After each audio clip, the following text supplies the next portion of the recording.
வணக்கம். தந்தையின் பாட்காஸ்ட் செய்திகளை வாசிப்பது கார்த்திகா பிரகாஷ். முதலில் தலைப்புச் செய்திகளை பார்க்கலாம். தமிழகத்தில் 9,000 கோடி ரூபாய் மதிப்பிலான பல்வேறு ரயில் மற்றும் சாலை திட்டங்களை தொடங்கி வைத்தார் பிரதமர் மோடி. இந்தியாவில் புதிய கட்டமைப்பிற்காக நடப்பாண்டு 10 லட்சம் கோடி ரூபாய் ஒதுக்கப்பட்டுள்ளதாகவும் பெருமிதம். சென்னை மயிலாப்பூர் ராமகிருஷ்ணா மடத்தின் 125வது ஆண்டு விழாவில் பிரதமர் மோடி பங்கேற்பு. பிரதமருக்கு விவேகானந்தர் சிலை வழங்கி மடத்து நிர்வாகிகள் கௌரவிப்பு. மத்தியில் கூட்டாட்சி இருக்க வேண்டுமென்றால் மாநிலத்தில் சுயாட்சி இருக்க வேண்டும். முதலமைச்சர் ஸ்டாலின் வலியுறுத்தல். தமிழகம் வந்த பிரதமர் மோடிக்கு எதிராக காங்கிரஸ் கட்சியினர் கருப்பு கொடி ஏந்தி ஆர்ப்பாட்டம். புறாக்காலில் கருப்பு ரிப்பன் கட்டி பறக்கவிட்டு எதிர்ப்பு. IPL 12வது லீக் ஆட்டத்தில் சென்னை சூப்பர் கிங்ஸ் அணி அபார வெற்றி. 7 விக்கெட்டுகள் வித்தியாசத்தில் மும்பை அணியை வீழ்த்தியது. IPL 11வது லீக் போட்டியில் டெல்லி அணியை வீழ்த்தியது ராஜஸ்தான் ராயல்ஸ். 57 ரன்கள் வித்தியாசத்தில் வெற்றி வாகை சூடியது. இனி விரிவான செய்திகள். 2,467 கோடி ரூபாயில் 2.36 லட்சம் சதுர மீட்டரில் சென்னையில் கட்டப்பட்ட ஒருங்கிணைந்த விமான முனையத்தை பிரதமர் நரேந்திர மோடி தொடங்கி வைத்தார். இதனைத் தொடர்ந்து சென்னை கோவை இடையிலான வந்தே பாரத் ரயிலை சென்ட்ரல் ரயில் நிலையத்திலிருந்து பிரதமர் மோடி கொடியசைத்து தொடங்கி வைத்தார். இந்நிகழ்ச்சியில் முதலமைச்சர் மு.க.ஸ்டாலின், மத்திய அமைச்சர்கள் அஸ்வினி வைஷ்ணவ், ஜோதிராதித்ய சிந்தியா, முருகன் உள்ளிட்டோர் பங்கேற்றனர். மயிலாப்பூர் ராமகிருஷ்ண மடத்தின் 125வது ஆண்டு விழாவில் பங்கேற்ற பிரதமர் மோடி சுவாமி தபசி ஆனந்தா எழுதிய புத்தகத்தை வெளியிட்டார். சென்னை மெரினாவில் உள்ள விவேகானந்தர் இல்லத்திற்கு சென்ற பிரதமர் மோடி அங்குள்ள விவேகானந்தர் சிலைக்கு மரியாதை செலுத்தினார். அப்போது பிரதமர் மோடிக்கு நினைவு பரிசாக விவேகானந்தர் சிலை வழங்கப்பட்டது. பின்னர் சுவாமி தபசி ஆனந்தா எழுதிய புத்தகத்தை பிரதமர் மோடி வெளியிட்டார். பின்னர் நிகழ்ச்சியில் பேசிய பிரதமர் மோடி உலக தரத்திலான கல்விக்காக புதிய கல்விக் கொள்கை உருவாக்கப்பட்டுள்ளது கூறினார். தமிழ்நாடு வளரும் போதெல்லாம் இந்தியா வளர்கிறது என்று சென்னை பல்லாவரத்தில் நடைபெற்ற விழாவில் பிரதமர் நரேந்திர மோடி பேசியுள்ளார். இந்த தமிழ் புத்தாண்டு புதிய திட்டங்களின் தொடக்கமாக அமையும் என்றும் சிறந்த சாலை கட்டமைப்பை கொண்ட மாநிலமாக தமிழகம் விளங்குகிறது எனவும் பிரதமர் அப்போது தெரிவித்தார். நிகழ்ச்சியில் பேசிய முதலமைச்சர் ஸ்டாலின், மத்தியில் கூட்டாட்சி இருக்க வேண்டுமென்றால் மாநிலத்தில் சுயாட்சி இருக்க வேண்டும் என தெரிவித்தார். மேலும் மாநிலங்கள் நிறைவேற்றும் திட்டங்களுக்கு மத்திய அரசு ஒத்துழைப்பு அளிப்பதோடு போதுமான நிதி ஒதுக்கீடு செய்ய வேண்டும் என்றும் முதலமைச்சர் வலியுறுத்தினார். மக்கள் தேவைகளை நிறைவேற்ற வேண்டிய கடமை மாநிலங்களுக்கு அதிகம் இருக்கிறது. எனவே மாநிலங்களின் நிதி தேவைகளையும் மாநில மக்களின் எண்ணங்களை நிறைவேற்றும் திட்டங்களை நிறைவேற்றவும் ஒன்றிய அரசினுடைய ஒத்துழைப்பு மிக மிக தேவை என்பதை வலியுறுத்த விரும்புகிறேன். மாண்புமிகு இந்திய பிரதமர் அவர்களும் ஒரு மாநிலத்தினுடைய முதலமைச்சராக இருந்தவர் என்பதால் எனது கோரிக்கையின் உள்ளீட்டை அவரும் உணர்வார் என்று நான் கருதுகிறேன். நாட்டின் பெரிய நுழைவாயிலாக சென்னை விமான நிலையம் இருக்கும் என மத்திய விமான போக்குவரத்துத்துறை அமைச்சர் ஜோதிராதித்ய சிந்தியா தெரிவித்துள்ளார். சென்னை விமான நிலையத்தில் புதிய முனையம் திறப்பு விழாவில் பேசிய அவர், ஆண்டுக்கு 2.3 கோடி பயணிகள் பயன்படுத்தி வந்த சென்னை விமான நிலையத்தில் 3 கோடி பயணிகள் கையாளும் திறன் வந்துள்ளது என்றார். இன்னும் 2 ஆண்டுகளில் 3.5 கோடி பயணிகளை கையாளும் அளவிற்கு மேம்படும் என தெரிவித்துள்ளார். ராகுல் காந்தி தகுதி நீக்கம் செய்யப்பட்டதை கண்டித்து தமிழகம் வந்த பிரதமர் மோடிக்கு எதிராக காங்கிரஸ் கட்சியினர் கருப்பு கொடி ஏந்தி ஆர்ப்பாட்டத்தில் ஈடுபட்டனர். சென்னை வள்ளுவர் கோட்டத்தில் நடைபெற்ற ஆர்ப்பாட்டத்தில் புறாக்காலில் கருப்பு ரிப்பன் கட்டி பறக்க விடப்பட்டது. இதனால் போலீசார் KS அழகிரி, தமிழக பொறுப்பாளர் ஸ்ரீவல்லபிரசாத், MP ஜோதிமணி, தங்கபாலு, செல்வ பெருந்தகை உள்ளிட்டோரை கைது செய்தனர். முன்னதாக ஆர்ப்பாட்டத்தில் பேசிய KS அழகிரி, தமிழகத்தில் ஜனநாயக போராட்டம் செய்ய அனுமதி இல்லையா என்றும் காவல்துறையின் நடவடிக்கை வருத்தமளிக்கிறது என்றார். காவிரி டெல்டா மாவட்டங்களில் நிலக்கரி சுரங்கங்கள் அமைக்கும் திட்டத்தை மத்திய அரசு கைவிட்டுள்ளது. டெல்டா மாவட்டங்களின் 3 இடங்களில் நிலக்கரி சுரங்கம் அமைப்பதற்கான டெண்டர் ரத்து செய்யப்படுவதாக மத்திய நிலக்கரித்துறை அமைச்சர் பிரகலாத் ஜோஷி அறிவித்துள்ளார். இதற்கு நன்றி தெரிவித்து டுவிட்டரில் பதிவிட்டுள்ள பாஜக மாநில தலைவர் அண்ணாமலை, விவசாயிகளின் நலனுக்கு பிரதமர் மோடி என்றென்றும் துணை நிற்பார் என்றும் தமிழக விவசாயிகள் சார்பாக நன்றி தெரிவித்துக் கொள்வதாகவும் குறிப்பிட்டுள்ளார். முதலமைச்சரின் உறுதியான நிலைப்பாட்டால் காவிரி டெல்டாவில் நிலக்கரி சுரங்கம் அமைக்கும் முயற்சியை மத்திய அரசு கைவிட்டுள்ளதாக அமைச்சர் உதயநிதி ஸ்டாலின் தெரிவித்துள்ளார்.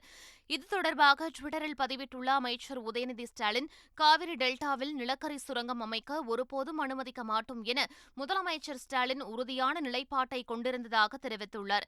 இந்நிலையில் மத்திய அரசுக்கு முதலமைச்சர் கொடுத்த அழுத்தத்தின் அடிப்படையில் நிலக்கரி சுரங்கம் அமைக்கும் பணி கைவிடப்பட்டுள்ளதாக அமைச்சர் தங்கம் தென்னரசு தெரிவித்துள்ளார். நம்முடைய மாண்புமிகு முதலமைச்சர் அவர்கள் தொடர்ந்து கொடுத்த அழுத்தத்திற்கு சட்டமன்றத்தில் அவர்கள் தெளிவாக மாண்புமிகு முதலமைச்சர் அவர்கள் செய்த அந்த அறிவிப்பிற்கு கிடைத்த ஒரு பெரும் வெற்றி. அந்த அளவில் ஒன்றிய அமைச்சருடைய இந்த அறிவிப்பை நாங்களும் வரவேற்கிறோம். ஆனால் அதே நேரத்தில் அவர்கள் இதை நம்முடைய மாண்புமிகு முதலமைச்சர் அவர்கள் கொடுத்திருக்கக்கூடிய அந்த அழுத்தத்தை அவர்கள் குறிப்பிட்டு செய்திருக்க வேண்டும். எனவே அது எனக்கு வருத்தமளித்தாலும் பொதுவாக இந்த அளவிலாவது தமிழ்நாட்டு மக்களின் மீது, டெல்டாவின் மீது, விவசாய பெருங்குடி மக்களின் மீது இந்தளவாவது ஒரு அக்கறை நம்முடைய ஒன்றிய அரசிற்கு இப்போதாவது வந்திருக்கிறது என்பதில் எனக்கு திருப்தி. சென்னை விமான நிலையத்தின் ஒருங்கிணைந்த புதிய முனையத்திற்கு அண்ணா பன்னாட்டு விமான முனையம் என்று பெயர் சூட்டப்பட்டுள்ளது. சென்னை விமான நிலையத்தில் ஏற்கனவே இருந்த அண்ணா காமராஜர் பெயர் பலகைகள் அகற்றப்பட்டன. தற்போது விரிவாக்க பணிகள் நிறைவடைந்த நிலையில் சர்வதேச முனையம் அமைந்துள்ள முதலாவது பகுதிக்கு அண்ணா பெயர் சூட்டப்பட்டுள்ளது. இதேபோன்று உள்நாட்டு முனையம் அமைந்துள்ள பகுதியில் பணிகள் நிறைவடைந்ததும் அதற்கு காமராஜர் பெயர் சூட்டப்படும் என்று விமான நிலைய அதிகாரிகள் தெரிவித்துள்ளனர். மேலும் இதற்கான நிரந்தர பெயர் பலகைகள் விரைவில் அமைக்கப்படும் என்று அவர்கள் கூறினர். திருத்துறைப்பூண்டி அகஸ்தியம்பள்ளி இடையிலான ரயில் சேவையை பிரதமர் மோடி காணொலி காட்சி மூலம் தொடங்கி வைத்தார். திருவாரூர் மாவட்டம் திருத்துறைப்பூண்டியிலிருந்து நாகை மாவட்டம் அகஸ்தியம்பள்ளி வரையிலான 37 கிலோமீட்டர் தூரம் கொண்ட மீட்டர் கேஜ் ரயில் பாதை அகல ரயில் பாதையாக மாற்றும் பணிகள் நிறைவடைந்துள்ளது. கடந்த செப்டம்பர் மாதம் இந்த வழித்தடத்தில் சோதனை ஓட்டமும் வெற்றிகரமாக நடைபெற்றது. இந்நிலையில் திருத்துறைப்பூண்டி அகஸ்தியம்பள்ளி இடையிலான ரயில் சேவையை பிரதமர் மோடி காணொலி காட்சி வாயிலாக திறந்து வைத்தார். பொது இடங்களில் முகக்கவசம் அணிவதற்கான தேவை தற்போது இல்லை என மக்கள் நல்வாழ்வுத்துறை அமைச்சர் மா. சுப்பிரமணியன் தெரிவித்துள்ளார். சென்னையில் செய்தியாளர்களை சந்தித்த அவர், ஏற்படும் போது அதற்கான அறிவிப்பு வெளியிடப்படும் என தெரிவித்துள்ளார். இந்திய அளவில் இதுவரை இந்த XBB, BA2 இந்த வைரஸ்களுக்காக யாருமே இந்த முகக்கவசம் இது மாதிரியான விஷயங்கள் கட்டாயம் என்று அறிவிக்கவில்லை. ஆனால் தமிழ்நாட்டை பொறுத்தவரை ஏப்ரல் 1ஆம் தேதியை நாம தமிழ்நாட்டின் மருத்துவமனைகள் அனைத்திலும் முகக்கவசம் அணிவது கட்டாயம் என்று அறிவித்திருக்கிறோம். அதை நடைமுறைப்படுத்தியும் கொண்டிருக்கிறோம். இதுவரைக்கும் மருத்துவமனைகளில் தான் எடுத்து வந்திருக்கிறோம். பொது இடங்களில் தேவைப்படும் போது பண்ணும். அதுக்கான அவசியம் இப்போ இல்லை. அது மாதிரி தேவைப்படும் போது அது 2030ஆம் ஆண்டிற்குள் புற்றுநோய் மற்றும் இதய நோய்களுக்கு தடுப்பூசி பயன்பாட்டு வரும் என அமெரிக்க தடுப்பூசி தயாரிப்பு நிறுவனமான மாடர்னா தெரிவித்துள்ளது. கொரோனா வைரசுக்கு தடுப்பூசி தயாரித்து வெற்றி கண்ட மாடர்னா, புற்றுநோய், இதய நோய்கள் மற்றும் பிற அரிதான நோய்களுக்கு தடுப்பூசி தயாரிக்க முடியும் என்று நம்பிக்கை தெரிவித்துள்ளது. புற்றுநோய் மற்றும் இதய நோய்களுக்கான தடுப்பூசி வரும் 2030ஆம் ஆண்டிற்குள் பயன்பாட்டிற்கு வரும் என தெரிவித்திருக்கும் மாடர்னா தலைவர் பால் பாட்டன், இந்த தடுப்பூசியால் மில்லியன் கணக்கான உயிரை காக்கலாம் என தெரிவித்துள்ளார். கர்நாடக மாநிலம் பந்திப்பூர் வனப்பகுதியில் இன்று நடைபெறவுள்ள பிரதமர் நரேந்திர மோடியின் நிகழ்ச்சியை முன்னிட்டு பாதுகாப்பு பலப்படுத்தப்பட்டுள்ளது. கர்நாடகாவிலிருந்து தமிழ்நாடு மற்றும் கேரளா செல்லும் நெடுஞ்சாலை 181 வாகனங்கள் பயணிக்க தடை செய்யப்பட்டுள்ளது. இவ்வழியாக செல்லும் வாகனங்கள் வேறு பாதையில் திருப்பி விடப்பட்டு வருகின்றன. பிரதமர் நரேந்திர மோடி இன்று காலை பந்திப்பூர் புலிகள் காப்பகத்தை பார்வையிடுகிறார். பின்னர் அங்கிருந்து முதுமலை யானைகள் முகாமிற்கு செல்லும் பிரதமர் நரேந்திர மோடி அங்கு ஆஸ்கர் விருது பெற்ற எலிபென்ட் விஸ்பரர்ஸ் ஆவணப்படத்தில் நடித்த பெள்ளி பொம்மனை நேரில் சென்று சந்திக்கிறார். கூடன்குளம் போராட்டம் தொடர்பான ஆளுநரின் பேச்சுக்கு எதிர்ப்பு தெரிவித்து கூடன்குளம் அணு உலை எதிர்ப்பாளர் சுப உதயகுமார் அவதூறு வழக்கு நோட்டீஸ் அனுப்பியுள்ளார். அதில் கூடன்குளம் போராட்டத்திற்கு வெளிநாட்டிலிருந்து நிதி பெறப்பட்டதாக கூறியதற்கு எவ்வித ஆதாரமும் கிடையாது என தெரிவிக்கப்பட்டுள்ளது. இந்த கருத்தை உடனடியாக திரும்பப் பெறாவிட்டால் சட்ட தீர்வுகளை நாடுவோம் என கூறப்பட்டுள்ளது. நெல்லையில் ஏஎஸ்பி பல்வீர் சிங் பல் பிடுங்கிய விவகாரத்தில் குழந்தைகள் பாதிக்கப்பட்டிருந்தால் கடும் நடவடிக்கை எடுக்கப்படும் என தேசிய குழந்தைகள் பாதுகாப்பு ஆணையம் தெரிவித்துள்ளது. அம்பாசமுத்திரத்தில் விசாரணை என்ற பெயரில் அழைத்து செல்லப்பட்டவர்களின் பல்லை பிடுங்கிய விவகாரத்தில் தனது குழந்தையும் பாதிக்கப்பட்டிருப்பதாக தாய் ஒருவர் பேட்டியளித்தார். இது தொடர்பாக நெல்லையில் செய்தியாளர்களை சந்தித்த தேசிய குழந்தைகள் பாதுகாப்பு ஆணையத்தின் உறுப்பினர் ஆனந்த், இந்த விவகாரத்தில் குழந்தைகள் பாதிக்கப்பட்டிருந்தால் தேசிய குழந்தைகள் பாதுகாப்பு ஆணையம் தாமாகவே முன்வந்து வழக்கு பதிவு செய்யும் என தெரிவித்தார். ரஷ்யாவை சேர்ந்த முன்னாள் மாணவி ஒருவர் கலாக்ஷேத்ராவில் படித்தபோது பாலியல் தொல்லைக்கு ஆளாக்கப்பட்டதாக மாநில மகளிர் ஆணையத்தில் புகார் அளித்திருப்பது சர்ச்சையை ஏற்படுத்தியிருக்கிறது. கலாக்ஷேத்ராவின் விடுதியில் தங்கி படித்த முதல் 6 மாதத்திலேயே தான் பாலியல் தொல்லைக்கு ஆளாக்கப்பட்டதாக அவர் மின்னஞ்சல் வாயிலாக புகார் அளித்துள்ளார். இரவு 8 மணிக்கு மேல் பேராசிரியர் ஒருவர் அவரின் இல்லத்திற்கு வருமாறு தன்னை கட்டாயப்படுத்தியதாகவும் நடன பயிற்சியின் போது தன்னிடம் தவறாக நடந்து கொண்டதாகவும் குறிப்பிட்டுள்ளார். மதிப்பெண்ணை குறைத்து விடுவேன் என மிரட்டுவதோடு தன்னிடம் அட்ஜஸ்ட் செய்து போக வேண்டும் என நிர்பந்திக்கப்பட்டதாக ரஷ்ய பெண் அளித்திருக்கும் குற்றச்சாட்டு பரபரப்பை ஏற்படுத்தியிருக்கிறது. பொய் செய்திகள் தொடர்பான ஐடி சட்ட திருத்தத்தை வாபஸ் பெறுமாறு மத்திய அரசை இந்திய செய்தி ஆசிரியர்கள் சங்கம் கேட்டுக் கொண்டுள்ளது. மத்திய அரசு பற்றி சமூக ஊடகங்கள் மற்றும் ஆன்லைன் தளங்களில் வெளியாகும் பொய் செய்திகள், தகவல்கள் பற்றி PIB எனப்படும் ஊடக தகவல் பணியகம் இனி செய்திக்குறிப்புகளை வெளியிட உள்ளது. இதில் பட்டியலிடப்படும் பொய் செய்திகளை நீக்க தவறும் சமூக ஊடக நிறுவனங்கள் மற்றும் இதர ஆன்லைன் தளங்களுக்கான சட்ட ரீதியான பாதுகாப்பு ரத்து செய்யப்பட்டுள்ளது. இது இந்தியாவில் ஊடக சுதந்திரத்தை பாதிக்கும் என்றும் இது கொடூரமான சட்ட திருத்தம் என்று இந்திய செய்தி ஆசிரியர்கள் சங்கம் தெரிவித்துள்ளது. அறுபடை வீடுகளில் முருகனின் 4ஆம் படை வீடான சுவாமிமலை அரசல் ஆற்றங்கரையில் யானை விரட்டல் நிகழ்ச்சி கோலாகலமாக நடைபெற்றது. சுவாமிமலை அரசல் ஆற்றில் திணைப்புணம் காத்த வள்ளியை விநாயகப் பெருமான் யானை உருவத்தில் வந்து விரட்டும் காட்சியும் பின் முருகப்பெருமான் சுயரூபத்தில் காட்சியளித்த நிகழ்வும் நிகழ்த்தி காட்டப்பட்டது.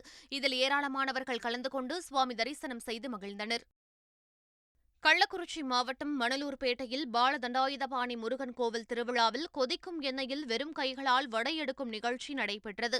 பங்குனி உத்திர விழாவின் கடைசி நாளில் அனல் பறக்கும் நெருப்பில் சங்கிலி உருவுதல், கடப்பாறை உருவுதல், தகட்டு தட்டுதல் மற்றும் மிளகாய் பொடி அபிஷேகம் செய்து பக்தர்கள் நேர்த்திக்கடன் செலுத்தினர். மேலும் கொதிக்கும் எண்ணெயில் வடை எடுத்து பக்தி பரவசத்துடன் வேண்டுதலை நிறைவேற்றினர். இதை சுற்றுவட்டாரங்களைச் சேர்ந்த பக்தர்கள் ஏராளமானோர் கண்டுகளித்தனர்.